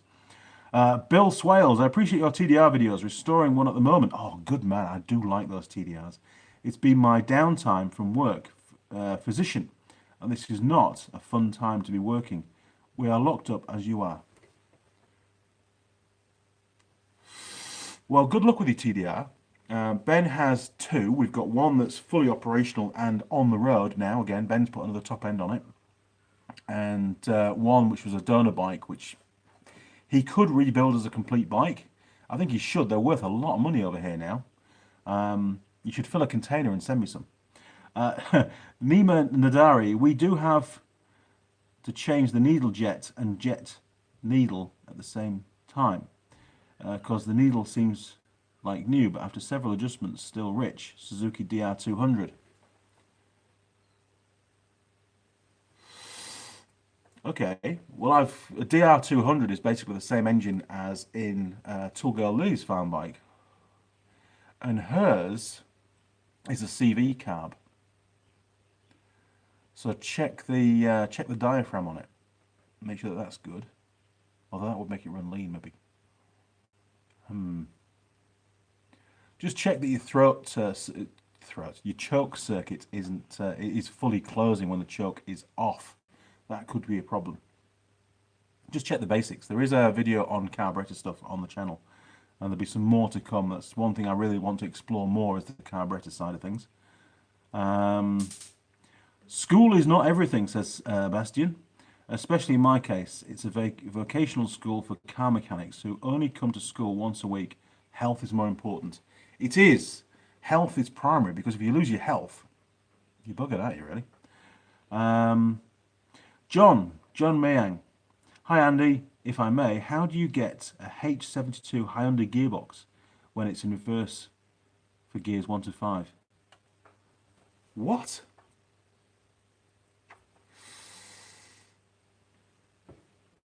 The hell would cause that? I don't know. I've never stripped one of those apart. I'd love to do so and find out what's going on. That seems really weird. That is bizarre. Bastian, our students have to use their private PCs, no school computers here. Yeah, I mean, our... Oh, okay. So that's why they take the laptops in then. Got you. Understood. Bit of a problem. Bill, Zygmunt, we are, but the kids break their computers, so we have to repair them. Kids are a nightmare with computers. They really are, especially laptops. A friend of mine her daughter closed the laptop lid and there was a pencil across the keyboard. Smashed the screen instantly. Not good. Bill Swales, don't be frightened doing a TDR oil pump removal and rebuild. Yes.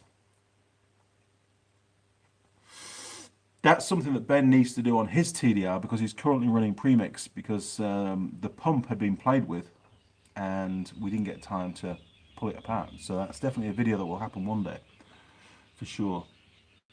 Bastian, Germany is years behind in digitization. Really? I'd have thought Germany, you know, you'd be forefront. I mean, look at the cars. But it's got to happen. Tell them to catch up. Bill, a video of that, I should say. Yes, I will do a video, Bill, but it won't be for a while yet because, well, the TDR's up in Auckland and I'm down here. But I'll maybe get Ben down and we'll do a joint video with Ben because he'd enjoy that. I need to get him more on the tools. Simon, the DR is bad for overfueling the float height. Thank you, Simon. There you go. You see, we're collaborating. Bit of teaching going on. So check your float height. And also check the float valve as well, and the O-ring, if there is one, between the valve seat, the float valve seat, and the casting. That is definitely covered in the video. That one video has helped a lot of people and diagnosed that particular fault with many carburetors. Thanks, Simon. Appreciate that.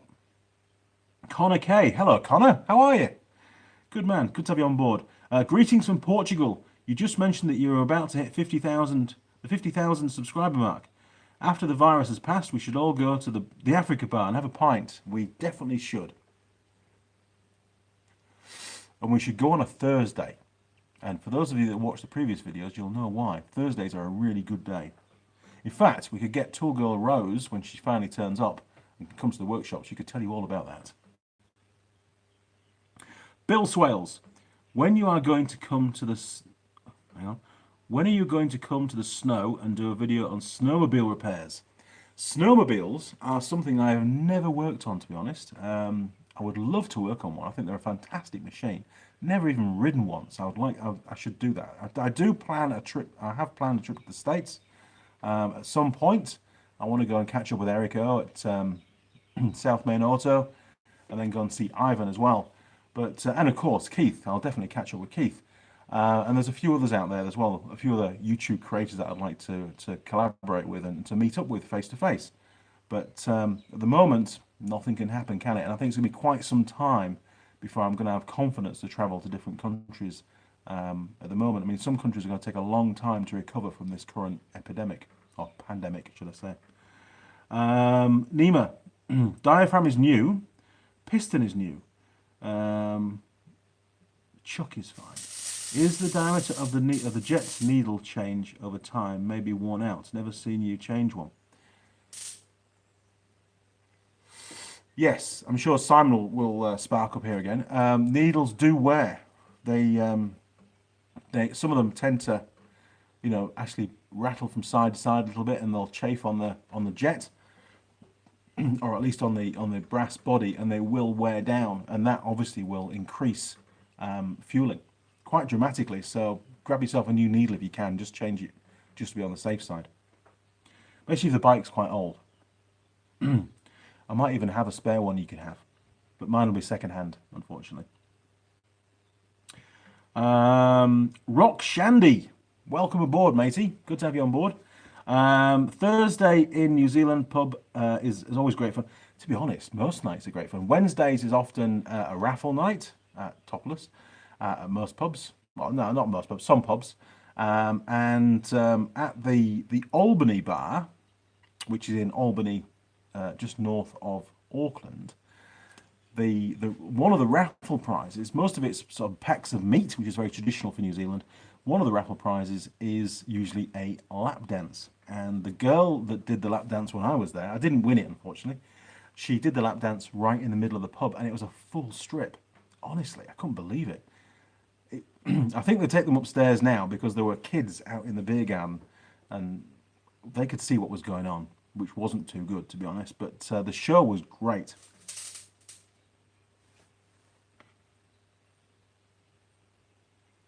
Sorry, just authorizing a comment there. EDS 63 olds. Cheers, Andy. Cheers. Cheers, Eric. Oh, sorry, EDS. Bill Zaymond. Oh my God. I would pay to be part of that hookup. Mentioned all the guys I watched, plus Cuba Automotive. Got to include her. Cuba Automotive. I will check that out. Sounds like a great channel. Bastian. Sounds like a real good trip to the US, Andy. Hope it's happened someday. The collab vids will be great. They definitely would, and obviously, you know, we can do some viewer meetups as well. That would be fantastic to meet you guys face to face, because you know the US is one of the main viewing countries of the channel, which is amazing, really, considering I'm English. But it's good. John Dyer, Eric O is Sir Eric. Eric O has done a fantastic job for YouTube and for the automotive world, and to create interest in automotive repairs. And I think also he's gone a long way to inspire the next generation to get into car repairs. He's a very knowledgeable chap. I love the way he presents. He's a great character. I've not been in contact with Eric for quite some time. I hope he's okay. I sent him a message the other day. I'm sure Keith will know. Yeah, fingers crossed to him and his family. And I'm very, very happy for Eric, the way things are going for him. He does a fantastic job. Well, there you go. I think we're about there. We're almost out of coffee. It's gone really cold now. Oh yes, like I was saying with these, those of you, sorry to repeat myself, but we've got a few new viewers. You can get these Andy Mechanic mugs from www.zazzle.co.nz. Just search Andy Mechanic. There's also some of those little tabs, what they call them. I've forgotten again now. Yeah, you can click on the tabs on the other videos, and it'll take you straight through to the page. There's a full page of Andy Mechanic swag on there, which I'll be adding more to in the near future. Brandon Maskewitz, is that right? Maskewitz. You should have a viewer meetup in the US. When I come to the US, not if, but when I come to the US, because I've never been, we will definitely plan it all in advance, and we'll do a tour, and we'll obviously pick some pubs. You can recommend certain pubs for me in advance, and we will definitely do that. I look forward to it very much. Bill, almost out of bourbon. Oh man, that's not good. I feel for you, mate. Oh, where are we? Stay well, Andy, and all the rest. Be safe. Together, we will get through this. We will. We have to get through this, and I think we're going to get through it a little bit quicker if everybody, you know, tries to stay away from everybody else physically. That's the most important part of this. And if you do have to go out, take precautions, wear a mask, whatever you need to do, and try and keep your distance as much as possible from people. And don't touch things if you can help it, and certainly don't touch your face. That's what I've been told. And make sure you wash your hands plenty of times. And carry some of that hand sanitizer with you. Very important. Moto Dan, stay safe, Andy. Catch you next time. Cheers, Moto Dans. Appreciate you being on board. Sorry I've rambled on for so long. We're approaching an hour and 45 minutes now, which is a lot longer than I'd originally anticipated. Easy Wreck. Hey, mate, do you know Mia Soul? She smells. I don't know Mia Soul. Jim Haynes. Thoughts on the carb? If the jet is too big or float is too high, it will be rich all the time. That's quite correct. If the needle is worn in some spots, it should be okay some places, out of the range, and rich in others. That's right. When you ride on the bike, you'll feel it surge and that kind of stuff. Bill, night all. Catch you all later. Cheers, Bill. See you around, matey. Thanks for coming on board. Simon, I'd have never got a scope if it was not for SMA. And budget and leg it. Yes, I agree. I mean, I bought a scope. Why did I buy my first scope? Was that because of a YouTube video? No, it wasn't. I used a little handheld scope, which I've still got somewhere. I used at Unitech for teaching, and it was great, but the refresh rate was pretty poor, very basic. Although it is a self-contained unit, runs on batteries, and you know, out in the field you could use it, I suppose. But for teaching, it was pretty poor, to be honest. So I bought myself a little 2-channel Pico, which I've still got somewhere, which really I should sell because I never use it anymore. I've got 2 of the 4-channel 4000 series that Pico Technologies sent me across as part of the support for the channel. I nearly said sponsorship, but it's more support. In actual fact, they're there on the mug. Look at that, pretty cool. And one of those scopes I actually loan out to technicians around New Zealand to learn how to use it. And they watch some of the videos of me using the scope to get to grips with how to operate it.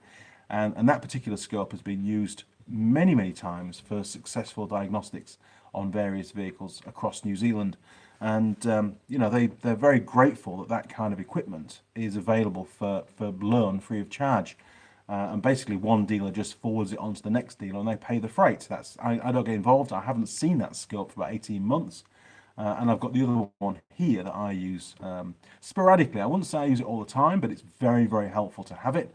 And there are quite a few videos on the channel of me using that scope. And I think the repairs that I did on the MR2 a couple of years ago was really highlighted just how valuable a scope is for doing vehicle diagnostics.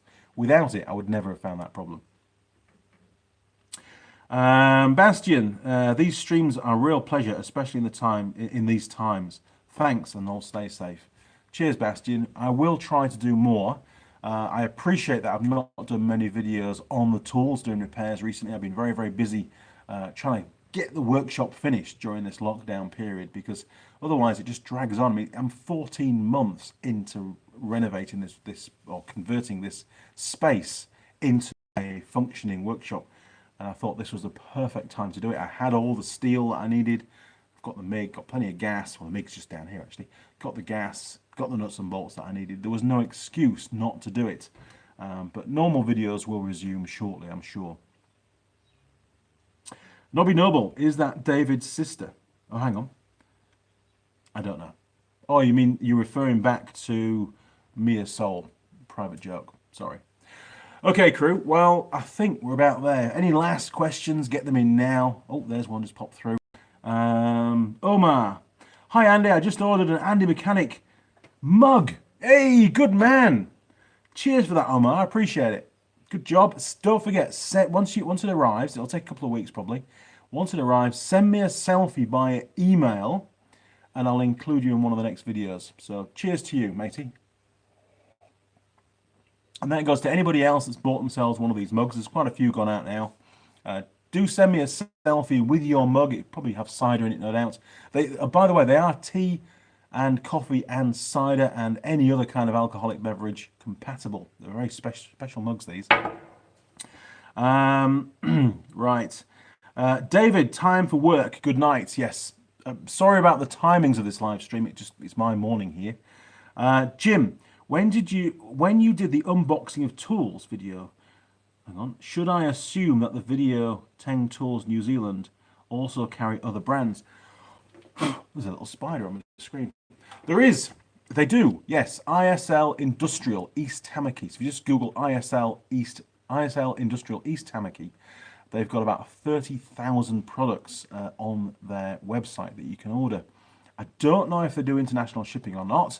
What I would suggest that you do is put together an order, because you can view all the stock, decide what you want, and then what they'll do is they'll put you onto one of their retail stores, they'll process the order, and you'll have to negotiate the freight with them. Once the Andy Mechanic website is up and running, hopefully later on this year, then I will be doing international freight on an order-by-order basis, certainly initially. So that you can purchase that stuff and have it sent all over the world. You'll also be able to purchase Andy Mechanic swag and all that kind of stuff. And I've started now to produce my own line of special tools. The first one has been made, which, bear with me, I'll go and get it. Hang on, we need to, hang on. Oh.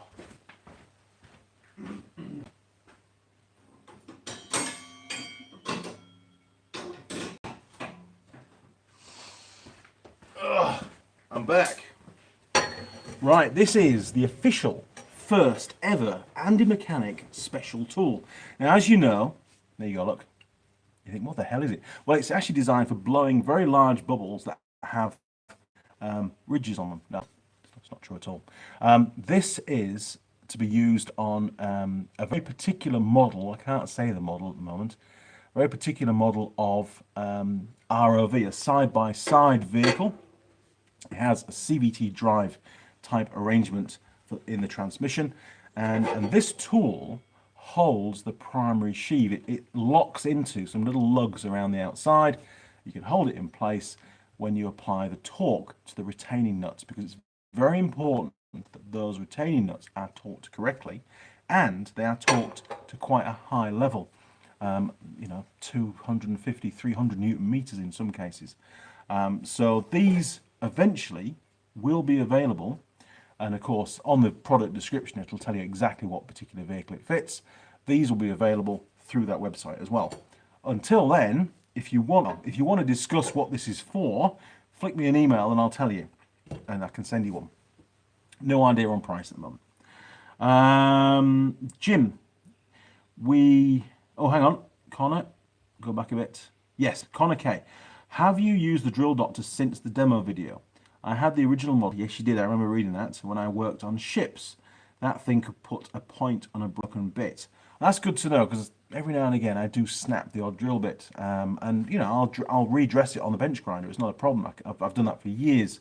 I maybe wouldn't want to inflict that amount of grinding on the little wheel on the drill doctor, because that's going to eat away a lot of its life.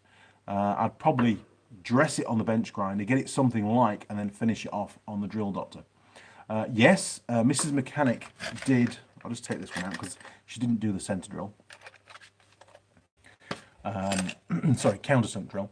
She did all of these drill bits. About a third of the drill bits that I've got in my drill bit drawer to be sharpened, and she did all of those, and I've been using quite a few of them out of there, and yes, they work great. I'm very, very impressed by that drill doctor.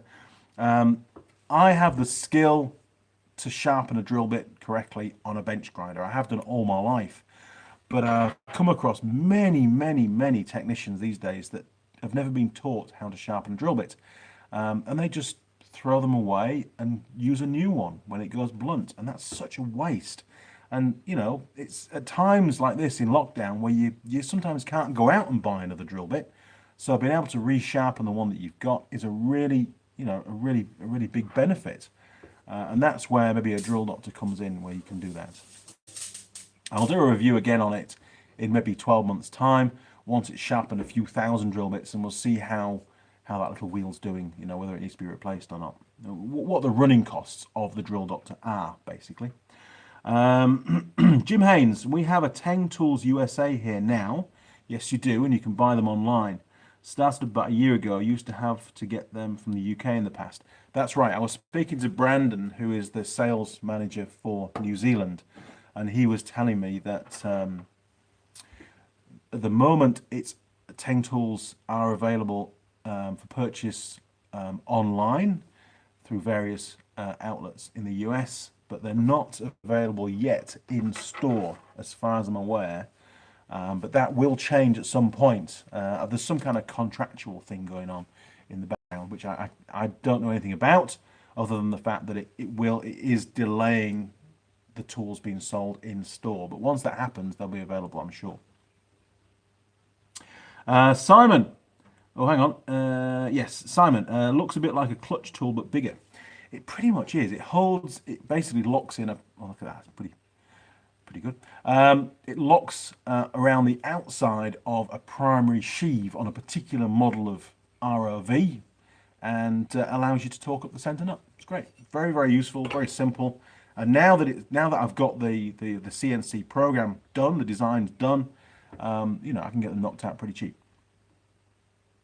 Bastian, and congrats on your first tool design you're going to sell. Is it laser cut? It is.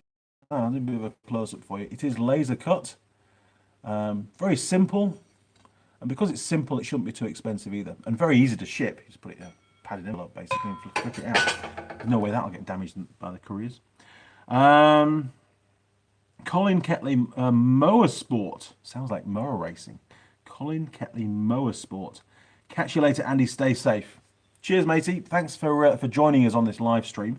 I really am going to have to sign off very, very shortly. I think we'll sign off at the 2-hour mark. So if anybody has got any last questions you'd like to put forward, now is the time. Go on. Otherwise, I'll probably ramble on for a few more minutes. I have to think of something I want to.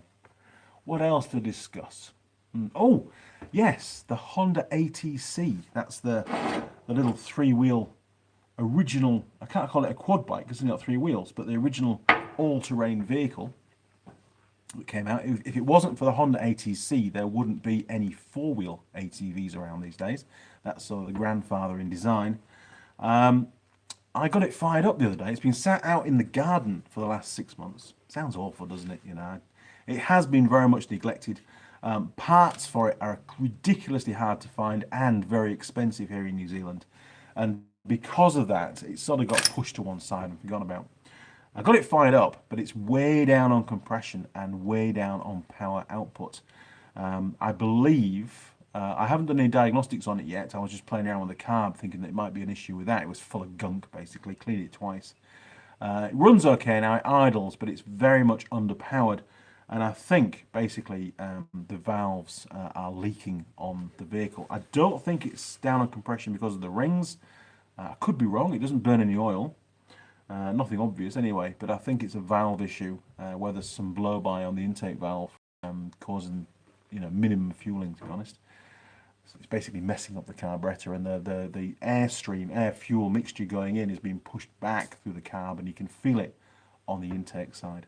So I've got to whip the head off that, relap the valves, probably chuck a new set of rings in it and give it a hone at the same time. We'll have to wait and see.